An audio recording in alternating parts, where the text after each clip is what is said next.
The tragic story of today concerns Romeo Nance, a 23-year-old who killed 8 people for motives that only he could comprehend. He killed himself before anyone could find out why he had killed 8 innocent individuals.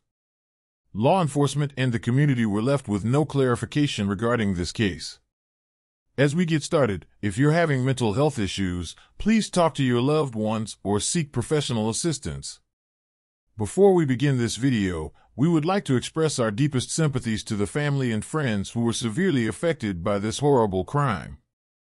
We would also like to send condolences to the 8 victims' family and friends.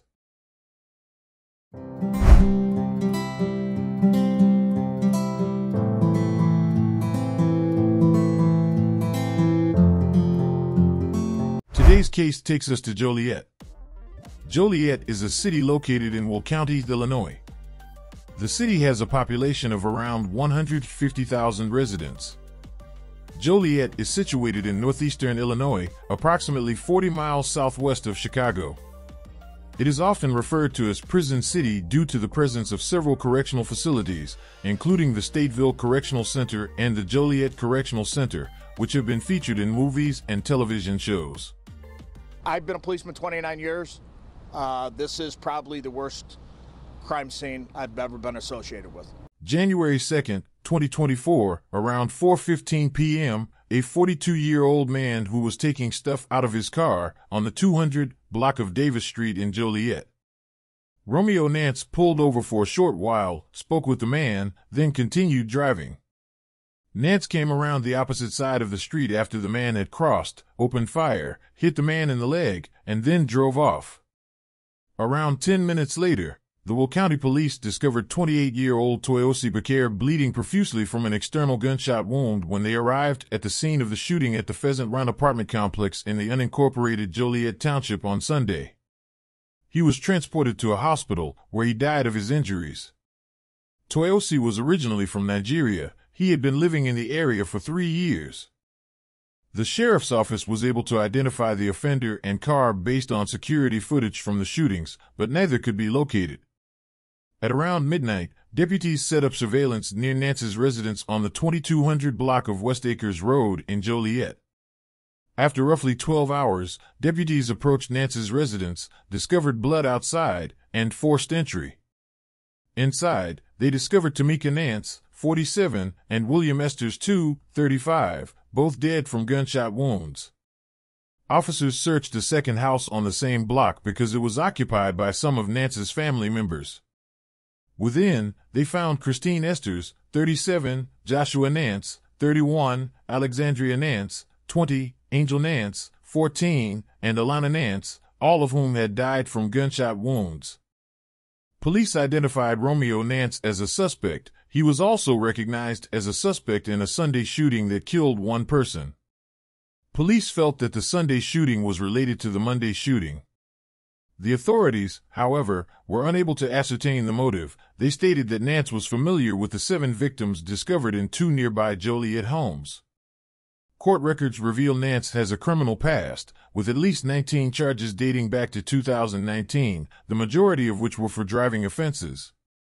Nance was also scheduled to appear in court on February 1st on charges of aggravated discharge of a handgun stemming from an alleged road rage dispute. The incident in January 2023, in which Nance was accused of firing a handgun, left no one harmed. Romeo had not yet entered a plea in this instance. While in jail, Nance was charged with violence in connection with an altercation involving another inmate. On February 21, 2023, Nance was bonded out.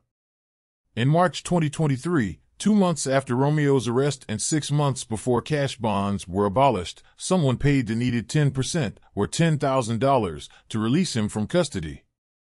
Kyleigh Cleveland, his 21-year-old girlfriend, was then accused of falsely presenting herself as his sister in order to post his bond. Following the incident, police contacted Cleveland to hunt for Romeo Nance's son, who was believed to be with his mother and grandmother at home in Plainfield. The cops went to the house and found both the youngster and Cleveland. While she voluntarily went to the police for interrogation about the shooting spree, authorities suspect she made remarks to protect Nance from being apprehended and obstructing the investigation. Police in Joliet arrested Kyleigh Cleveland Singleton, the girlfriend of the shooting suspect, Romeo Nance, for obstructing justice. She was arrested, processed, and taken to the Wont County Adult Detention Facility.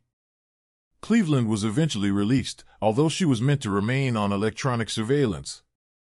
Moving ahead, if Singleton violates her pretrial release restrictions, the court has the authority to detain her. On February 9, 2024, she entered a plea of not guilty.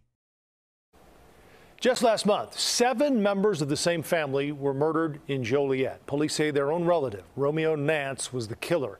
The pain of losing so many at once has rocked this family. Only on 2 tonight, our Sade Gray sat down with one of the grieving loved ones to share their story.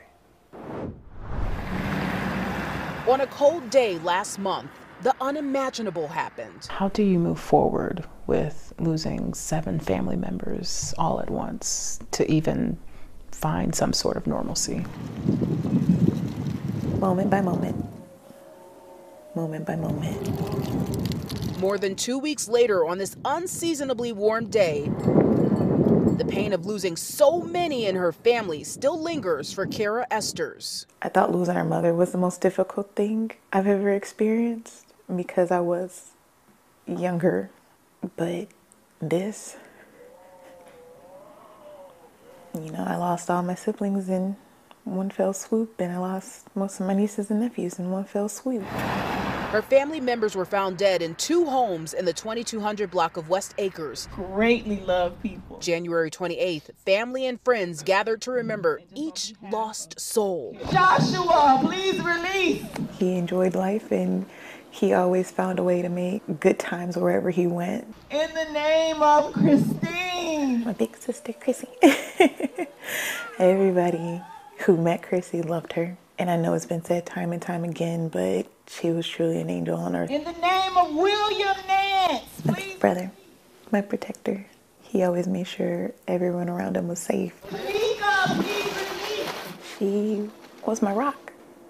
I could tell her about anything going on in my life, and she would listen and give her advice. In the name of Alex, please release. Our Lucky was one of the silliest people you'd ever meet. Alana was shy when you first meet her, but when she got to know her, she was just one of the funniest teenagers you'd ever meet. In the name of Angel. Sweet Angel. She really was her namesake. She had her moments where she was a little spicy, but through and through, she was a sweet girl. Is this a situation, a case where we might not ever know the reason why? I may not ever know the why, but I know the result. And I know that it's life-changing. Nance then traveled south to Texas for unclear reasons. According to investigators, he stopped at a mall to get Texas license plates, which he then put on his car in an effort to elude detection. The next day, about 8:30 p.m. Central Standard Time, Nance was found in Natalia. Following this, Nance was approached by police at a gas station not far from Natalia, and after a tussle with the authorities, he tragically shot himself with a revolver.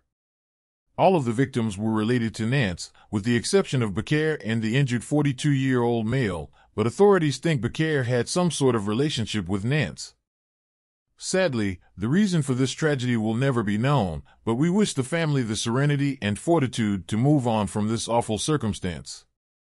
If you would like to stay updated with this type of content, please don't forget to like and subscribe. See you on the following video.